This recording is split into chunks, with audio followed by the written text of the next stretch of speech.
as a symbol ng pagbangon ko mula sa pagkakabaon, na yung pag-close ng store was not the end of my story, kundi simula ng bagong chapter. Good day sa inyo, netizens. Today is a special day kasi ngayong araw bibili natin yung ating first ever luxury watch. Ano kaya mapipili natin? By the way, netizens, this is a really special day kasi hindi lang siya basta-basta luxury watch yung bibili natin. This mark a very special day sa akin kasi nga, kung naaalala ninyo last vlog, sinabi ko na nga na nag-close na yung physical store ko and nagkaroon ako ng singularity of focus. Nag-focus tayo kung saan tayo talaga magaling at saan talaga tayo nag-e-excel. So right now, after 3 months na hindi ko sinasabi na nagsara na yung aking shop, nakakaroon na tayo ng blessings ulit by building structure sa ating lifestyle. Siyempre, nagsisimula yan sa pagbabago sa sarili mo, di ba? This is not to flex but to inspire sa mga netizens natin dyan that I will mark the day na sobrang dami natin natutunan. Ngayon, bibigyan natin ng reward yung sarili mo. Noong nagsara ang negosyo ko, taliwas sa akala ng karamihan na lumubog ako. Sa totoo lang, mas lalong guminhawa ang daloy ng buhay ko. Never kasing naging profitable ang physical store ko. Tila isang palamuti lamang para masabi na successful ka sa buhay at may tindahan kang maganda. Ang reality, I'm excelling sa social media career ko pero kinakain lang lahat ng bayarin sa negosyo ang mga pinaghihirapan ko dito. Ngayon sarado na ang negosyo ko, wala na ako inaabonohan na napakalalaking mga bayarin. Bibilhin ko tong first ever luxury watch ko as a symbol ng pagbangon ko mula sa pagkakabaon. Na tipong every time na titignan ko to,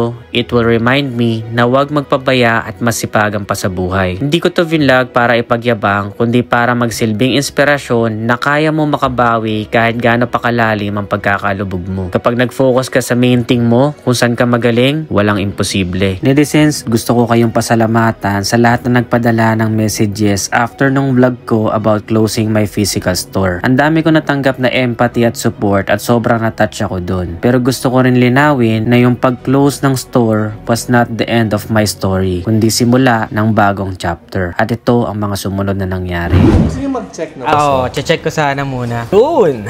Wow! Parang liit pala niya sa personal nung pag nakita ko sa mga pictures, videos, parang laki-laki niya. Parang laki pag-sports na, boss. Ang pinagpipilian ko talaga una, Cartier, Santos, tapos Datejust. Ayun na, yung mga Sports. GMT.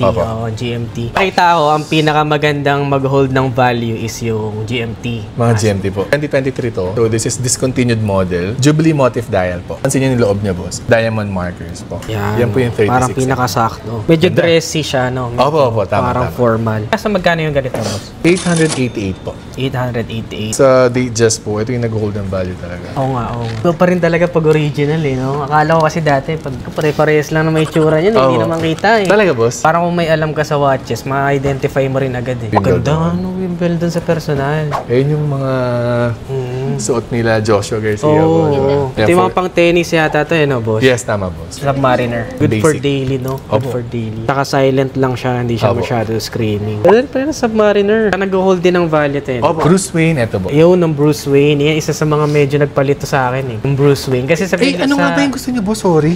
Batgirl. Diba? Baka wala. Kaya nga, hinahanap ko ba't walang Batgirl dito? Baka wala, ah. Okay lang. O, maano pa sa vlog mo yun, boss, ah. Kailangan may problem sa vlog, eh. So, napasabik pa lalo. Hindi, pero meron ako. Feeling ko naiwan ko sa Vault yun, boss. Pasensya na. Pero sure meron ako, boss, eh. Sure meron ako. Ito, di ba? Sabi sa'yo, eh. Black gray pala yun. Yung Bruce Wayne, boss, ni-release lang siya ng Rolex ng 2024. O yun yung pinaka-latest na ni-release ng Rolex na GMT. Nakita ko nga sa content niyo, sir. Parang pag may Bruce Wayne na ano agad, nabibili agad. Patingin niya ako ng Pepsi. Iniisip ko lang ano eh, yung mahuli ko yung deciding factor ko. Pag nag-decide ako, yun na. Kanina lang kayo nag-chat, di ba? Bilis ni boss, eh. Pag-chat kayo na, sige, kunin ko na. Nagtanong na ako ng mga nakaraan, kaya lang, nag-compare ako ng prices. Actually, nag-canvas ako. Talaga, so yun sa inyo pinaka-good deal. Yun ang nagustuhan ko yung sa page nyo, eh. Galing nyo gumanap ng brand nyo tapos good deal. Yun yung parang nag-stand out sa akin. Ang dami na akong kausap. So nakapag-decide ka na talaga, nakapag-research ka na, no? Yes, ang dami ko na pagtanungan. So syempre, bilang buyer, you check your options. First, luxury watch ko kasi. Sakto yung chat nyo. May Batgirl pa ako sa vault ko, boss. Iwan ko naman. Ako nahiya kay boss, ah. Nagkape na ba kayo, guys? Ito, Pepsi. Ayan, dapat tong kukunin ko. Kaya lang, medyo mataas at the same time, I plan to use it din sana palagi. Gusto ko yung ROI, eh. Gusto kong ipan-daily talaga, eh. So, medyo madaming kulay lang. Ganda rin pala ng Pepsi talaga, no? Sa personal. Kaya pala iconic to, eh, no? Sa mga GMT, tas boss. Jubilee. Yan yung Jubilee to. mataas pa, di ba? Ito nga yung pinaka, ano daw, boss. Ganda rin pala, no? Saka akala ko talaga sobrang laki. Saka medyo, stand out. May konting, yabang. Yo! Siyempre, bibili ka na lang din parang gusto mo may spot agad, di ba? Siyempre, madami din tayong mga meetings, ganyan. Parang yun yung pinaka-investment dun, no? Ito, tatanungin ko pala. Palagay mo ba? Kasi marami nagtatanong kung good investment daw ba ang Rolex para sa inyo. Oo, Sa anong way? Hindi lang siya sa monetary, boss. Kasi nabanggit mo nga kung nakipag-meeting ka.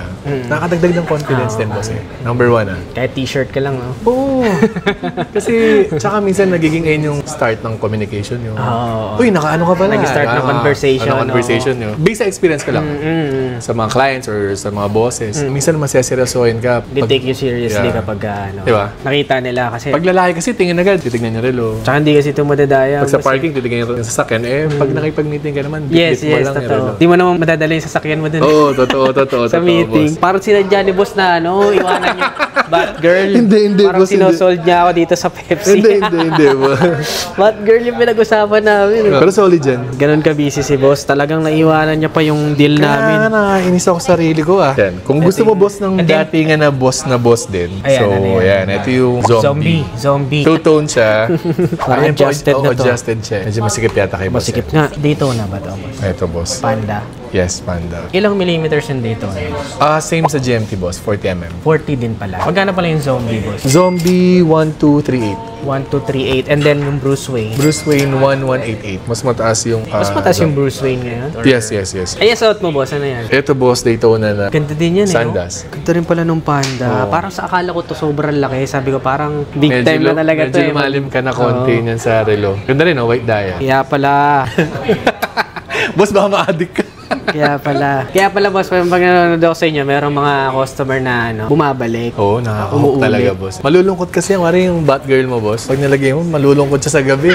pero expected ko dun, boss. Pag sabi ko, parang isa lang naman kailangan mo eh. Pagka may ka. Sabi mo lang boss. Iniisip ko, sabi ko, parang yung size parehas lang. Pero pag nakita mo siya sa personal, parang may something na, no? Oo. Parang hinihila ka oh. Ganda nung Daytona. Ito talaga, pang medyo na to eh, endgame na to eh. Nang konti. Parang ma-hold up na ako dito, boss. Parang hindi ka na pwede magtago dito. Magkano?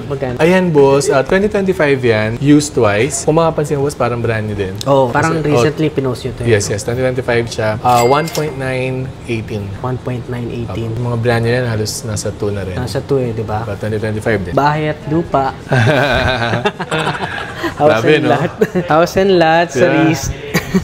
Rolex, kahit hanggang tumanda ka na, suot mo yun, okay ba din eh. Tsaka syempre, boss, since first luxury watch ko siya, I don't have plans to sell it. For now. First green box. Apo, yan po muna. Top mo. Uy! Ba't parang Shopee, boss? Hindi, joke lang. My first green box. Ooh! Linis! Tama ba? Linis nga. Di ba? Iba, no? Malinis nga, no? Compare sa Pepsi, hindi siya masyado screaming, pero malinis yung style niya para may pagka-professional. Brand new to the boss. Yes. 2025 yan. So, 2025, ito yung reference number niya. Tapos, serial number, guarantee manual, yung card holder, and yung Rolex card. Ooh, ayun. Nung tinanggal yung plastic, wala na. Finish na. Naka-plastic pala eh, kaya naman pala eh. Palagay ko to, mali lagi oras nito. Sabi nga nila, pagka daw naka-Rolex ka, hindi ka dito titingin ng oras, gamitin mo tayo yung cellphone. Totoo. Pag naka-Rolex ka, hindi yun to tell the time. To tell people how valuable your time is. Yun. Totoo. Yun. Totoo. Para wala pakita sa tao na valuable yung time mo. Boss, ang tanong. Ano yan? 1088 hanggang less 8. Ano mo, boss, yung bang pa-consuelo sa mga lahat ng pag-aantay ko. Plus 500.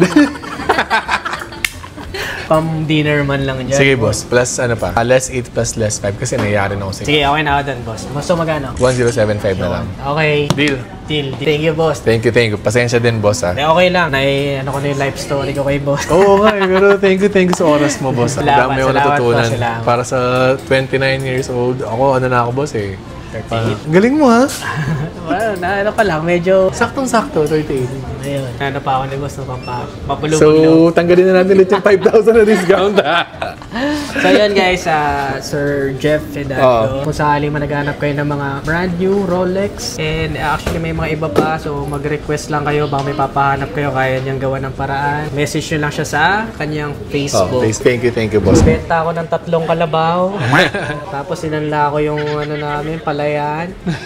Thank you, boss. Thank you. So guys, here it is. The GMT Master 2 Netizens na kung tawagin nila ay Batgirl. I decided to buy this Netizens at hindi biro ang presyo na Rolex na ito. So guys, I don't want to give a wrong impression na pineflexan ko lang yung ibang tao or something like that, because I decided to buy this as a reminder, Netizens, kung paano nagbago yung buhay ko, Netizens. From a really low situation na sobrang bigat at nagbago siya when I just decide to change my life and harapin yung mga big decisions na kailangan harapin, and yun na nga, isa sa nga dun is just to let go of my shop and right now to do yung bagay na kung saan talaga ako magaling. Mapapansin nyo naman yan guys, at naging open na ako sa last vlog ko ano yung mga ginagawa ko ngayon, and I'm really one of the top performers ngayon sa social media when it comes to affiliate marketing. Ayun guys, hindi ko kayo niyayabangan, I just want to serve as an inspiration guys on what I buy this, pero hindi ko alam ba't justify ko pa yung pagbili ko nito eh. Pero guys, talagang I do it for me. Binili ko to para sa akin, hindi para sa ibang tao. Gusto ko kasi kapag tinitingnan ko siya, ma-remind sa akin kung ano yung dapat kong gawin at hindi ako magpakatamad. At kung ano yung drive ko dati, kada tinitingnan ko siya, ay yun pa rin yung maging drive ko magpahanggang ngayon. So yun guys, salamat lang sa mga sumuporta at salamat din Edison sa inyo, sa mga sumusuporta pa rin. Pero ayun, I just wanna share to you, hindi lang yung struggle, gusto ko rin i-share kung ano yung mga pwedeng mangyari sa buhay ninyo after you decide na bumangon, lumaban, baguhin yung buhay ninyo, and to focus on your one thing, and life must go on.